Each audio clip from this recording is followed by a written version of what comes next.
Movementunes.com, the #1 site for positive music downloading.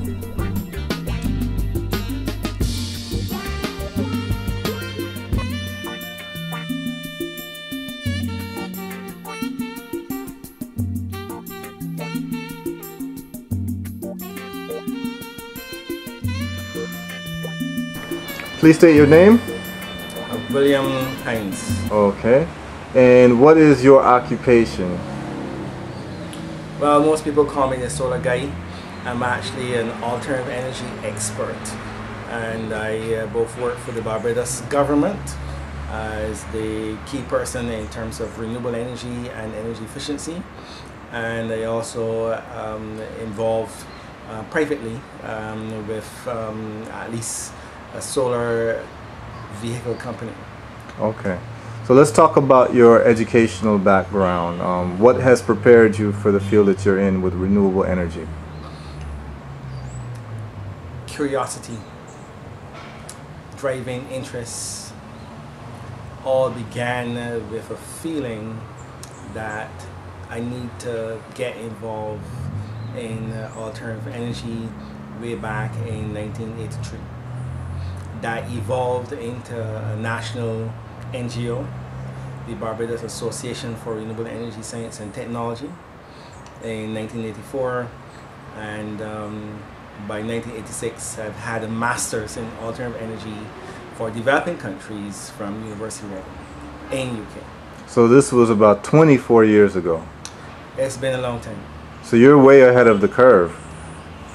Well, when I started, I assumed I was behind the curve, and that I was actually a little on the late side, but compared to people who are coming on board today, I am even before the curve started. Right. So let's talk about you getting your degree. The degree is particularly in what? What is the name of it? It's actually a master's in alternative energy. Okay. It is basically a degree in the exact craft in which I've been working. Okay, and so when we talk about alternative energy, let's define that. Okay. Sometimes we actually confuse alternative energy, renewable energy, and sustainable energy. Let's first start off with what we consider to be conventional energy. Conventional energy today is the energy that we use most, which mainly comes from fossil fuel. That is today.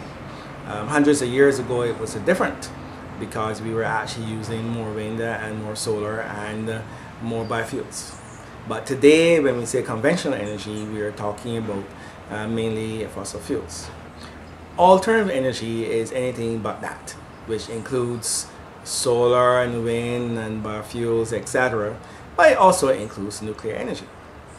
Nuclear energy is not renewable. You cannot recreate it once it's used. So nuclear energy does not fit into the title of renewable energy. Okay, talking about renewable energy actually comes from basically two different sources. One source is the sun, actually three sources. One is the sun, one is the earth, and one is the moon. Let's start with the sun. The sun is obviously the solar energy, and this is the energy that from the beginning of eternity we actually have been using the energy from the sun to drive our planets, and also to drive the production of plants which are eaten by animals, etc. This solar energy actually heats the land, and when it heats the land and it also heats the sea, we have a differential absorption of heat, and we get hotter air above the land and cooler air above the sea typically, and the hot air rises above the land and we get a breeze, and therefore all the wind energy is indirectly from solar energy.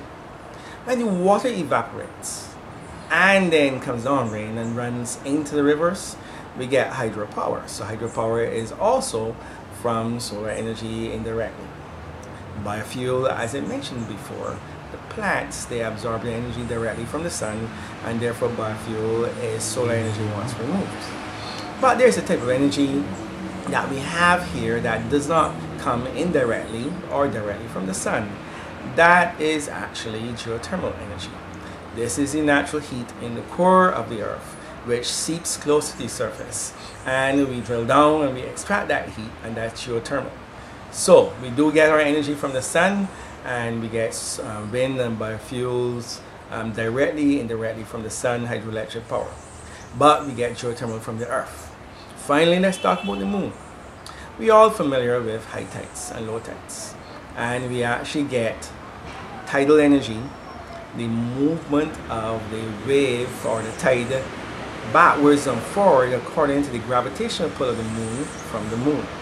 Now that is to be differentiated from wave energy, which actually comes from the effect of the wind blowing over the water that creates the wave, which is as a result of the sun that's caused the wind to be formed as a result of the differential heating of the atoms. So renewable energy actually comes from 3 different sources: the sun and the earth and the moon, and quite a lot of the renewable energy and that we talk about today, the wind and the hydro, is indirectly from the sun. Excellent. Therefore, we know that renewable energy is continuously being renewed. Alternative energy, alternative to what we have now, which includes nuclear, and of course conventional energy is what we're using now, which is mainly fossil fuel. Great. So let's talk about now the emergence of the renewable energy market in juxtaposed to the carbon-based energy, the fossil fuel energy. As I said earlier, today's renewable energy is a reconnaissance. It is a new beginning because the early man was dependent wholly and simply on the wood and the sun for drying whatever food he or she may have gathered, and eventually in the use of windmills for grinding the corn or for grinding the sugar cane, we use wind, which also include wind using for ships. So we actually had renewable energy as the genesis of our early civilization. It was only 120 years ago when we started to discover oil in quantities that were useful, and it was cheap. And as a result of these discoveries of oil, we then developed machines and fueled the Industrial Revolution based on not just using the fuel wood, but using the fossil fuel. The use of alternative energy actually reduced significantly in developed countries because use of renewable energy actually reduced in developed countries because fossil fuel is cheaper. Many developing countries have continued to use renewable energy, and in many Asian African countries they still use quite a lot of biofuel. So what we are talking now is a resurgence of renewable energy in mainly the industrial countries that had moved away from renewable energy during the last century when we shifted into electricity production. We have had an initial resurgence during the 70s and the 80s when we first had the crisis based on the increased fossil fuel. And then that sort of stabilized as the price of fossil fuel went down, and we lapsed in most countries, the exception obviously is many European countries and some of the small developing countries. But with the surging of the price of fossil fuel, $80 plus the concern for the environment, in that we know that fossil fuel combustion results in the emission of carbon dioxide, which is a greenhouse gas that impacts negatively on climate. As we know it, it changes, and also on sea level rise. We are now very quickly reconsidering our options in renewable energy, and therefore the surge in interest in many countries is a result of the concern about climate and also the increased price of fossil fuel. So let's talk about Barbados now. Let's talk about the work you do in the public sector, and we can talk about what you do in the private sector. So for the Barbadian government, what is the work that you do? What is the title that you have? I'm Senior Technical Officer. The Barbadian government has over the last 30 years been very keen on developing renewable energy. So you're Senior Technical Officer for which department? Well, we are the Energy Division. The Energy Division? Yes. Okay. Basically, the work that I do is basically what the government does vis-a-vis developing renewable energy sources of energy. And like most developing countries, Barbados is interested in solar energy, it's interested in wind, it's interested in biofuels. We don't have any rivers, so there's no hydroelectric potential, but certainly if the technology is proven, a country such as Barbados would probably be interested also in the likes of wave energy, tidal energy, or even something as exotic as ocean thermal. Okay, so for those of us who live in the Caribbean, those of us from places like Africa and South America, they say that these are economically depressed regions and countries, but one thing that we do have is the sun. So can we talk about what is the holdup? What is the contradiction why a country would have so much sun but it has power shortages, and there hasn't been that transition made to renewable energy, solar energy, wind energy? Is it because of the prices of this technology? Is it the cost of the technology? That's what's holding us back? Largely developing countries have adopted technology developed in the larger countries and the more developed countries. The technology that we have adopted for generation of electricity has been based on fossil fuels. And largely, over the last 80 years, fossil fuel generated electricity has been cheaper than electricity generated by renewable energy. So it was not an unwise decision where developing countries use fossil fuels. When fossil fuels at $2 a barrel, $10 a barrel, even $20 a barrel, electricity was much cheaper, and therefore it was incumbent on these governments to seek the most cost-effective opportunities for providing electricity for their citizens. What has changed is that within the last couple of years, it has become, in most cases, cheaper for customers. The challenge with renewable energy is that for each type of renewable energy, like different flowers in a bouquet, there is a different solution and there's a different economic reality. So let's talk about the economic reality of solar energy. Solar energy has an economic reality where there are certain types of solar that are cost effective today, and then the other types of solar that are cost effective for the consumer, and then the other types of solar that are cost effective for the utility. Okay. In Barbados, the production of electricity from the sun is not cost effective for the utility. It is cost effective for the consumer. In Barbados, the production of hot water using the sun is cost effective for the consumer and for the utility. In Barbados, the production of energy from the sun to use for drying is cost effective for some farmers based on some designs. The complexity and cost variation of various renewable energy systems makes it very, very difficult for someone from a developing country to wake up in the morning and say, I can use solar drying and that is going to be cost effective, or I can go and use a wave energy project. There is so much variety that you really need to have the expert knowledge in order to make those decisions. And if you don't have the expert knowledge, you can find that as leaders in developing countries, you may actually recommend or accept a recommendation for an investment that may be totally inappropriate. So let's talk about, right now we're inside of this solar house. Let's talk about this project. Why is it so important?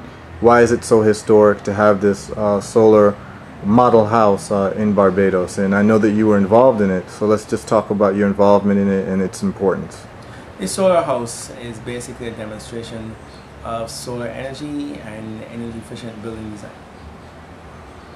An assessment has been made by a regional energy project, the Caribbean Renewable Energy Development Project, about 10 years ago, as to how we can best effect change towards greater renewable energy or any change whatsoever.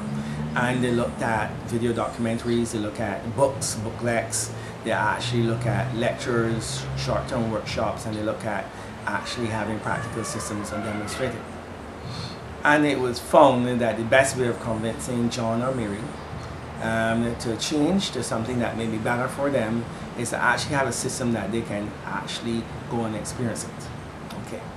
So the Barbados government, through the Honorable Prime Minister David Thompson, indicated in 2008 that they were looking at supporting through fiscal incentives, income tax deductions, the solar system for houses, energy efficient systems for houses.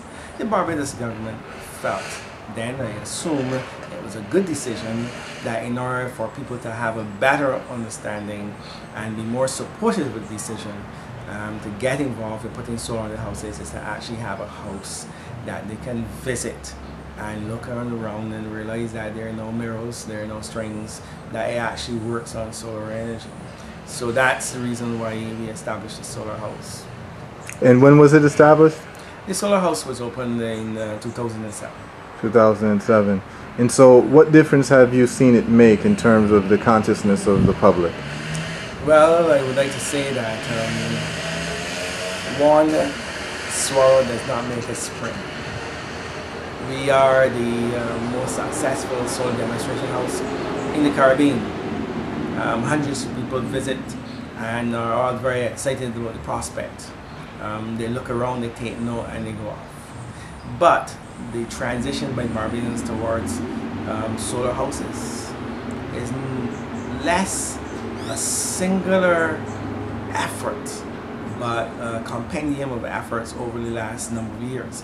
We are a global leader in the production and use of solar water heaters. There is therefore a natural psyche that Barbadians believe that solar energy will work. We have put fiscal incentives in place since the price of oil went to $70 a barrel. The Barbados government is doing other projects in solar energy and trying to lead with policies. So yes, the solar house may be a physical manifestation of what is a recent government policy, and many people have been influenced. But I believe that in order for us to drive home the point, as in terms of hammering home a nail, we have to hit it several times, and sometimes we have to use different hammers. Sure. So how many feet would you say this house is? This house is 750 square feet. Okay. Its energy consumption is approximately designed for about 300 kilowatt hours per month, and this represents the average energy consumption, and that is actually 2 kilowatts peak of photovoltaics on the roof.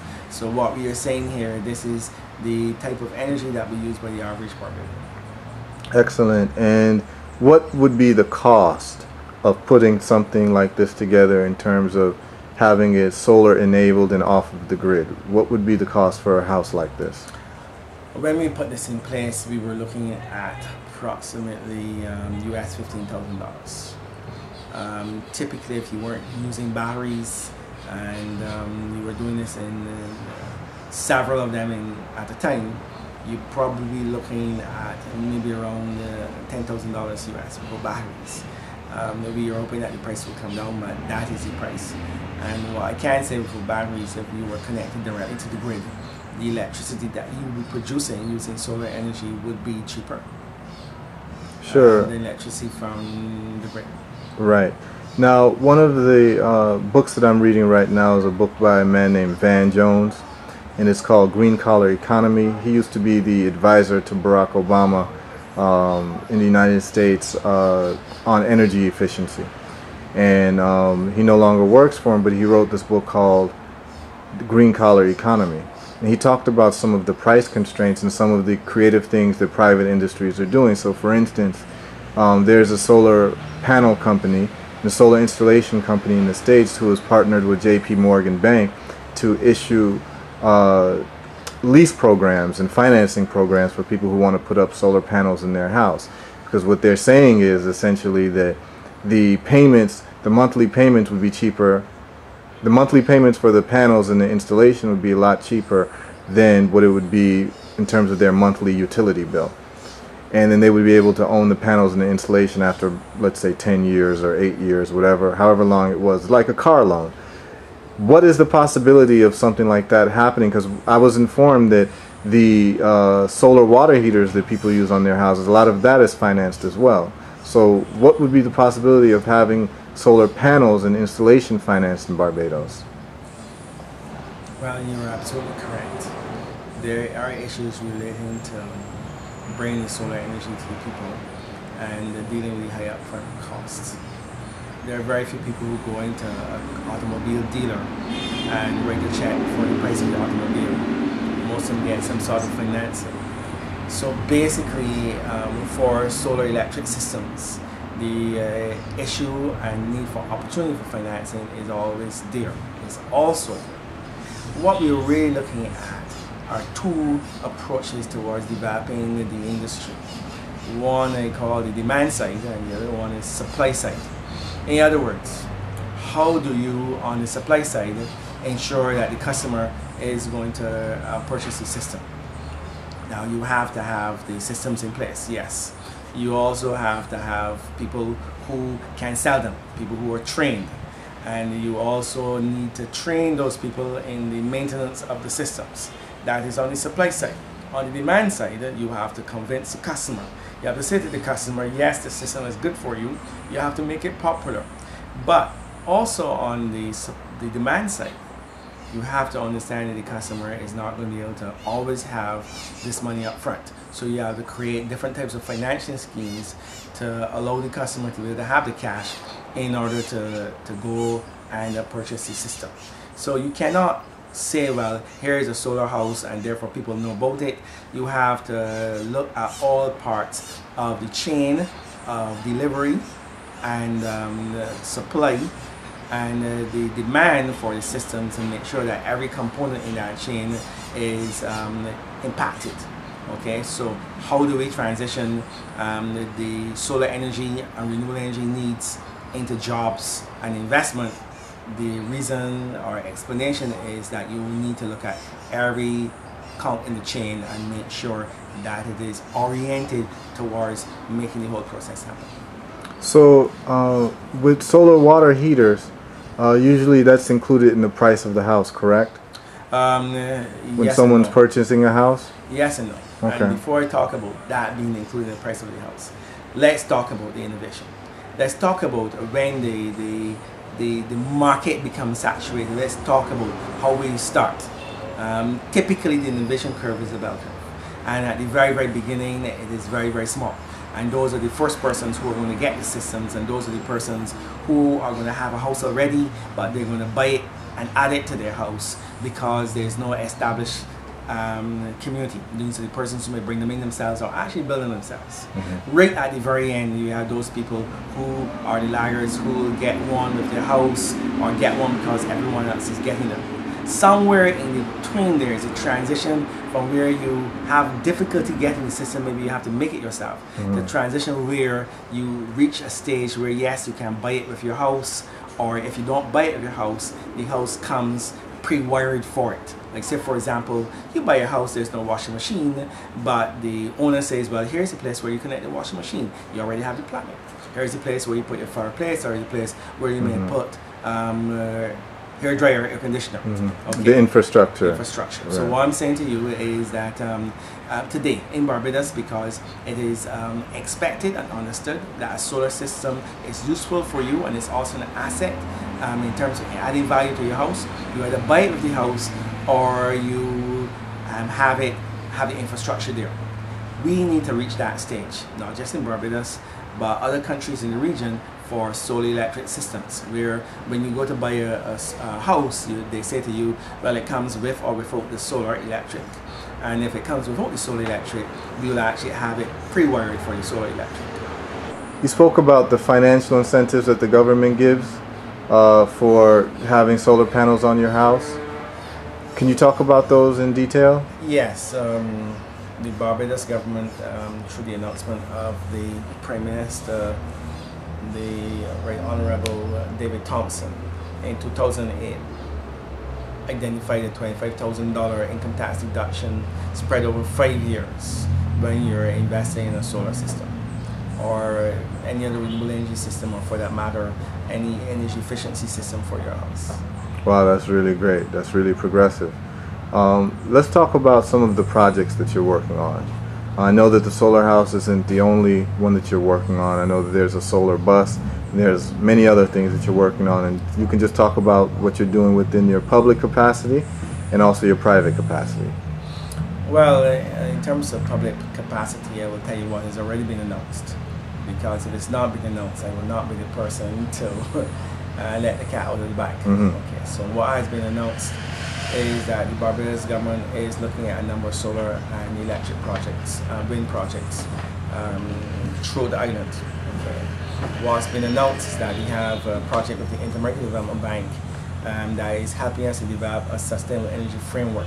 In other words, how do we move forward in terms of what we're doing in renewable energy and energy efficiency? What has been announced is that we have a project with the Global Environmental Facility to do demonstration projects in renewable energy and energy efficiency. What has been announced is, as I say, the fiscal incentives in terms of the income tax deductions. What's also been announced is that the actual import duties on renewable energy systems, with the exception of solar water heaters, has actually been reduced. We have also reduced the duties on a number of energy efficiency systems. What's also been announced is that there's also a special incentive in terms of income tax deduction for energy efficient audits of your house. In other words, how can you make your house more energy efficient? There's a deduction for that, and also in addition, if you do then after that energy efficient audit, spend some money on putting things in your house or changing things in your house to be more efficient, then there's a deduction for that as well. That's excellent. And in the private sector, what are you doing? Basically, solar vehicles, solar golf cars. Obviously, I'm looking at giving advice to private companies, regional agencies, CARICOM Secretariat, Carbon Development Bank, whatever, in terms of developing their renewable energy policies and programs. There are a number of projects that I do every single year in the government, which includes a project at Public Works in the past. Outside of the Barbados government, before I actually joined the Barbados government, I did a solar ice plant for a fishing village, where you could produce a ton of ice for a fishing village for the preservation of the ice. So if you had a village in the middle of nowhere where you had, or in a rural environment, interior environment, and you had no electricity, and you can actually use a system for producing ice and preserving the fish or the meat, depending on where you're located. Also did a solar air conditioner, solar bike. I've done a portable solar generator. And basically I've touched on quite a variety of things. Excellent. So you've been doing this for some time, so you might be one of the best people to ask this question. Give me some type of, what is your psychic vision for where Barbados is going to be in terms of solar industry penetration in the next 5 to 10 years? Well, first of all, let's begin with global perspective. 120 years ago, we slipped very slowly but determinedly into the use of fossil fuels, the resulting electricity production, industrial revolutions. We will always have some connection with electricity. Secondly, as the price of electricity goes up as a result of fossil fuels increases and climate change, we begin to transition back to renewable energy. Europe has been leading the world in that they have moved from with targets of 10% renewable energy to 30%, and in some cases they're over 50%. Europe is now looking at the possibility of going towards 100% renewable energy in 50 years, and countries like Germany are singled out as countries that are actually honing in on that target or seriously doing the work in terms of figuring out how it can be done. Us in Americas, with few exceptions, have been a little bit behind that. We're only now looking at small targets like 10-20% renewable energy. Smaller developing states like Barbados can probably target 30% renewable energy, and if you up the ante, we can go towards 50%. Of course, there's the exception. Barbados has been the exception in solar water heaters, where we can easily target 100% householders using solar water heaters. In a country like Niger, because of recent discoveries, they're moving from 0% renewable energy to, listen carefully, 300% renewable energy, where Nevis will have more renewable energy that it needs, and it would be exporting that renewable energy to St. Kitts or perhaps even to Antigua. There are a number of other countries, for example, Dominica, which has had at times 30% renewable energy during the rainy season in terms of hydroelectric power, which can also transition through the use of geothermal energy to several 100% renewable energy. The idea or possibility of countries, small developing states, having 100% renewable energy is a reality. Will Barbados transition to 100% reality? It depends on what we do today and what generations do over the next 40 to 60 years. The possibility exists. Right now, solar energy from photovoltaics producing electricity is cheaper for the consumer, and therefore we can easily look at maybe 20 or 30% renewable energy as our target. What is the level of training in terms of solar energy, solar installations in Barbados? Well, I can answer from my personal capacity. I have been trained 25 years ago, and I believe that there's a lot of training needed. So I plan to do a training course for solar installations beginning next month and take this training course throughout the Caribbean. Excellent, because that's one of the questions I'd been asking, that there was no real training, certification, or anything happening here, and so you will be spearheading that. Well, I'll put you in contact with the person who's coordinating that agency. It's called the Caribbean Photovoltaic Installation Training Agency. Okay, and so they already have a curriculum together and everything? They will give you the information. Okay, and could you state their name again? Caribbean Photovoltaic Installation Training Agency, Caripita. Okay, so that starts next month. Yeah. Okay, and what is the level of education that someone would have to have? I suggest you contact them? Yes. Okay, all right, Mr. Hinds, is there anything else that you would like to say to people?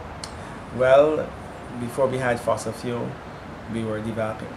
Fossil fuel came and helped us to accelerate development, and we can never be sufficiently appreciative of the benefits we've gotten from cheap oil. It will always be a key foundation in our development.